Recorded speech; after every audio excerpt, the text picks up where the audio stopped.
ನಮಸ್ಕಾರ ಸ್ನೇಹಿತರೆ, ನಾನು Arjun Bedrahalli, power focus news Challakere. ನೋಡಿ, ಈ ನಾಯಕನಹಟ್ಟಿ ಮೊಳಕಾಲ್ಮೂರು ಸಂಪರ್ಕ ಕಲ್ಪಿಸುವ ಒಂದು ರಸ್ತೆ ಯಾವ ರೀತಿ ಹದಗೆಟ್ಟಿದೆ ನೋಡಿ, ನೀವೇ ನೋಡಿ. ಇಲ್ಲಿ ಚಿಕ್ಕದಾಗಿ ಒಂದು ಬ್ರಿಡ್ಜ್ ಥರ ಮಾಡಿದ್ದಾರೆ.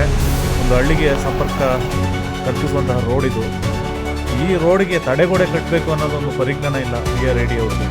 ನೋಡಿ ಯಾವ ರೀತಿಯಾಗಿ ಇಲ್ಲಿ ಹಂಗೆ ಬಿಟ್ಟಿದ್ದಾರೆ. ಇಲ್ಲಿ ಸುಮಾರು ಆಕ್ಸಿಡೆಂಟ್ಗಳಾಗ್ತಾ ಇದೆ ಅಂತ ವರದಿಯಾಗಿದೆ. ಈ ನಾಯಕನಹಟ್ಟಿ ಪೊಲೀಸ್ ಸ್ಟೇಷನಲ್ಲಿ ಪ್ರಕರಣಗಳು ದಾಖಲಾಗಿದ್ದಾವೆ.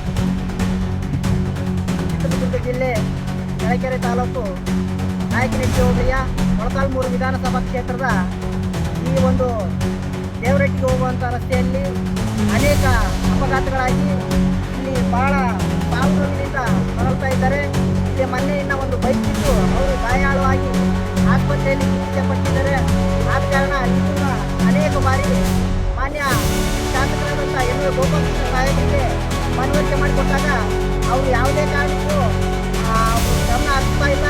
ದಯಮಾಡಿ ಇದಕ್ಕೆ ಸಂಬಂಧಪಟ್ಟಂಥ PWD ಅವರು ಹಾಗೂ BRD ಬರುತ್ತೆ ಅವರು ಹಾಗೂ ಮಾನ್ಯ ಶಾಸಕರಾದಂಥ MA ಗೋಪಾಲಕೃಷ್ಣ ಸಾಹೇಬರು ಇದ್ರ ಕಡೆ ಗಮನ ಹರಿಸಿ ಇಲ್ಲಿ ಓಡಾಡೋಂಥ ವಿದ್ಯಾರ್ಥಿಗಳಿಗೆ ಬಹಳ ಅನಾನುಕೂಲ ಆಗ್ತಾ ಇದೆ. ಅದರಂತೆ ರೋಗಿಗಳು, ವೃದ್ಧರು, ಯುವಕರು, ಮಹಿಳೆಯರು ಅನೇಕ ದಿನಕ್ಕೆ ನೂರಾರು ಜನ ಓಡಾಡುವಂಥ ಈ ರಸ್ತೆಯಲ್ಲಿ ಬಹಳ ತೊಂದರೆ ಆಗ್ತಾ ಇದೆ. ದಯಮಾಡಿ ಇದನ್ನು ಅತಿ ಶೀಘ್ರವಾಗಿ ನೆರವೇರಿಸ್ಕೊಡ್ಲೇಬೇಕಾಗುತ್ತದೆ. ಇಲ್ಲಾಂದರೆ ಮುಂದಿನ ದಿನಮಾನಗಳಲ್ಲಿ ಉಗ್ರ ಹೋರಾಟ ಮಾಡಬೇಕಾಗುತ್ತೆ ಅಂತ ನಾವು ನೇರವಾಗಿ ಶಾಸಕರಿಗೆ ಗಮನಕ್ಕೆ ತರುವಂಥ ಕೆಲಸ ಮಾಡ್ತಾ ಇದ್ವಿ. ನಾವು ಕರ್ನಾಟಕ ರಾಜ್ಯ ರೈತ ಸಂಘ ಹಾಗೂ ಹಸಿರು ಸೇನೆ ಡಾಕ್ಟರ್ ವಾಸುದೇವ ಮೇಟಿ ಮಠದ ಹೋಬಳಿ ಅಧ್ಯಕ್ಷರಾದಂಥ ಡಾಕ್ಟರ್ ನಾಗರಾಜ್ ಮೀಸೆ ಅಂತ ಆಗ್ರಹಿಸಿದ್ವಿ.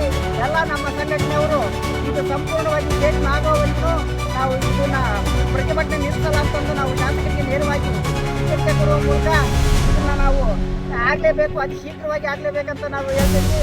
ಅದೇ ರೀತಿಯಾಗಿ ಮಳೆಗಾಲ ಹತ್ರ ಬರ್ತಾ ಇದೆ. ಮಳೆಗಾಲ ಹತ್ರ ಬಂದ ತಕ್ಷಣ ಇಲ್ಲಿ ಭೂಪೂರ್ವದ ನೀರಂತ ಹರಿಯುವಂಥ ಒಂದು ಸಮಯದಲ್ಲಿ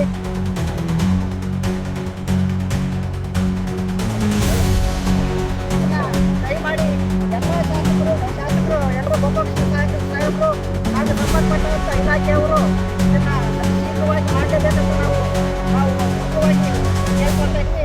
ದಯಮಾಡಿ ಮಾನ್ಯ ಶಾಸಕರಲ್ಲಿ ಒಂದು ಇದನ್ನು ಪ್ರತಿದಿನ ನೂರಾರು ಜನ ಮಕ್ಕಳು ಶಾಲೆಗೆ ಹೋಗುವಂಥ ಸಂದರ್ಭದಲ್ಲಿ ಕೆಳಗಡೆ ಬಿಟ್ಟು ಗಾಯಗಳಲ್ಲಿ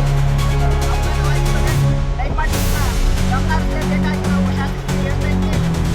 ಸಂಬಂಧಪಟ್ಟಂಥ ಇಲಾಖೆಯನ್ನು ಅನೇಕ ಬಾರಿ ಗಮನ ಹರಿಸಿದ್ರು ಕೂಡ ಅವರು ನಿರ್ಲಕ್ಷ್ಯತೆ ವಹಿಸ್ತಾ ಇದ್ದಾರೆ. ಅದು ಕಾರಣ ಏನಂತ ಗೊತ್ತಾಗ್ತಿಲ್ಲ. ನೀವು ದಯಮಾಡಿ ಇಲ್ಲಿಗೆ ಸ್ಥಳ ಪರಿಶೀಲನೆಗೆ ಬಂದು ನೀವು ಕಣ್ಣಾರೆ ಕಂಡು ಇದನ್ನ ಸೇತುವೆಯನ್ನ ಪರಿಪೂರ್ಣ ಮಾಡಬೇಕಾಗಿ ಕೇಳ್ಕೊತಾ ಇದ್ವಿ. ಎಷ್ಟೆಷ್ಟೋ ಜನಕ್ಕೆ ಎಲ್ಲೆಲ್ಲೋ ನೀವು ಸೇತುವೆ ಮಾಡೋದ್ರ ಬದಲು ಇಲ್ಲಿ ನೂರಾರು ಜನ ಓಡಾಡುವಂಥ ಒಂದು ಸಮಯದಲ್ಲಿ ಸೇತುವೆಯನ್ನು ನಿರ್ಮಾಣ ಮಾಡಬೇಕಂತ ನಾವು ಕೇಳ್ಕೊತಾ ಇದ್ವಿ.